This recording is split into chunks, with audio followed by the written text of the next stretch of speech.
Bem, o anúncio do ataque sistemático a Michele Bolsonaro já estava nas redes, nos blogs, mas foi verbalizado pelo líder do PT na Câmara agora, de que está enviando a Polícia Federal, o Ministério Público Federal, a CGU, a Casa Civil do governo, ofícios para saber da vida dos 4 anos de Michele Bolsonaro como primeira-dama. Bem, primeiro, ela é esposa do ex-presidente, o ex-presidente muito amado. O sobrenome é Bolsonaro e, de quebra, Michele é cristã. E isso incomoda demais o sistema. Isso incomoda demais o regime ditatorial de exceção que nós estamos vivendo, o comunismo. Isso incomoda demais o fato dela ser cristã. Mas nós estamos orando, há uma cobertura de oração, mas nós temos que defender aqui. E ele disse agora que as baterias estão voltadas para atacar Michele Bolsonaro. O que nós temos que dizer sobre isso? A alta dos preços? Eles querem tirar o foco disso. A queda da popularidade do Lula despencou. Eles estão desesperados. A iminente perda do cargo, o impeachment do Lula, do fora Lula, impeachment de ministro do Supremo, tudo que nós estamos vivendo, gente inocente do dia 8 presas, eles querem mudar o foco disso tudo e então virar as baterias para Michele Bolsonaro.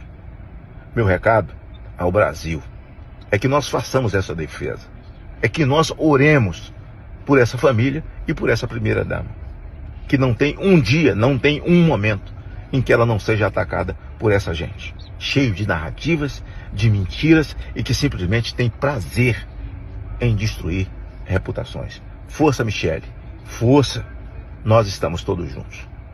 Tô rindo aqui do Piotr porque eu também sou da turma da revistinha da Mônica e é isso, é o plano do Cebolinha, com todo respeito, né? O Cebolinha, personagem maravilhoso daquela turminha maravilhosa, mas é isso, planeja, dá errado. Ou então, Piotr, do Papaléguas, né? Planeja uma armadilha, planeja outra, mas o Papaléguas ali, né? O coiote, aliás, né? Os planos do coiote para o Papaléguas, os planos nunca funcionam. E muito pelo contrário, às vezes eles não funcionam e às vezes os planos acabam explodindo na cara do coiote, né? E é isso que acontece, porque eu acho que se você perguntar para a população, para os eleitorados, vamos perguntar de maneira separada, para o eleitorado do PT e para o eleitorado do presidente Bolsonaro, vocês querem que qualquer investigação seja feita para abrir as contas do seu líder? Um lado vai falar, sim, pode abrir. Tem problema nenhum. E se tiver alguma coisa ali, a gente queremos mais é que os responsáveis paguem. Esse é o lado do presidente Bolsonaro, da primeira-dama Michele Bolsonaro. Já o lado do PT, não. Se abriu contra a Janja, abre contra o outro, mas se abriu contra o outro... A Janja pediu sigilo do cartão dela. A Janja esconde os gastos das viagens. Portanto, Paula, a diferença é muito gritante. Um lado não tem o menor problema em abrir contas. É o lado que, inclusive, está aplaudindo de pé o Departamento de Eficiência Governamental aqui do Elon Musk, que está passando um pente fino em tudo. Brasileiros estão sonhando com um departamento como esse no Brasil. Porque no Brasil não há políticos de estimação que não estejam sob as leis. Investigue, olhe. E aí? Mas vamos investigar tudo. Vamos abrir todo mundo. Porque lembrando que essa mesma turma, Lindenberg, Glaze, a turma da Janja, as blogueiras da Globo News, todas fabricaram uma narrativa de que a Michele Bolsonaro tinha sumido com os tais, né, com várias peças importantes de móveis do Palácio. Michele Bolsonaro fez um vídeo dizendo, não, os móveis estão no depósito X, Y, Z, tá tudo lá.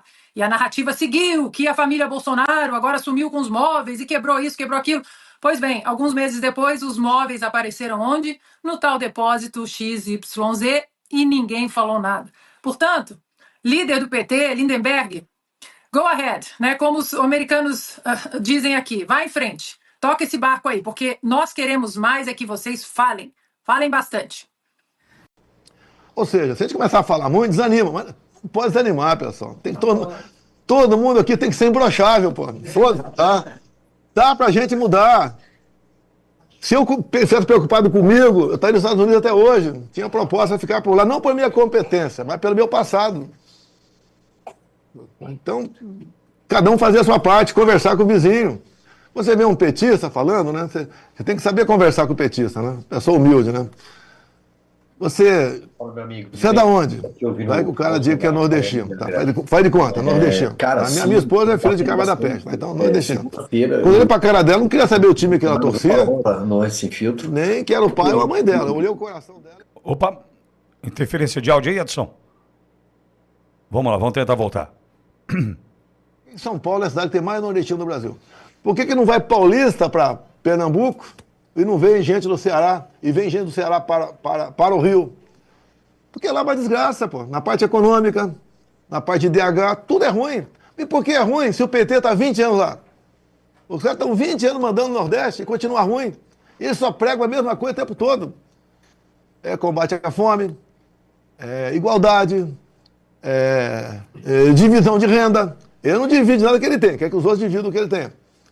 É o tempo todo assim, continua errando. Qual um dos piores estados do Brasil? Bahia. Nesses números que eu falo para vocês. Em educação, é a Bahia.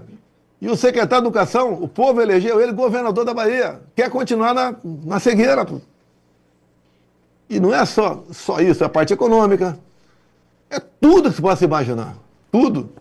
Então é conversar com o cara e falar, olha, o erro está aqui. Quando você tem um problema, tem que saber a origem do problema. A garota está com febre em casa, não basta dar um remédio para baixar a temperatura, dar uma água fria para o moleque. Tem que saber a origem do problema, o que ele comeu, tem alguma infecção, tem um espinho no pé, pô, e buscar a solução. Aqui tem que fazer a mesma coisa. Mas tem que mostrar, não pode só chegar no cara e falar, dar um bronca nele. Eu não vou falar que fui de esquerda, mas eu era, por exemplo, estatizante no passado. Depois eu mudei minha cabeça, como deputado federal. Então é natural, né? Tem até uma brincadeira que o pessoal faz aí. Quem até os 20 não foi da esquerda, não tem coração. Quem depois dos 30 continua de esquerda, não tem cérebro. Você não vê empresário de esquerda, com raríssimas exceções.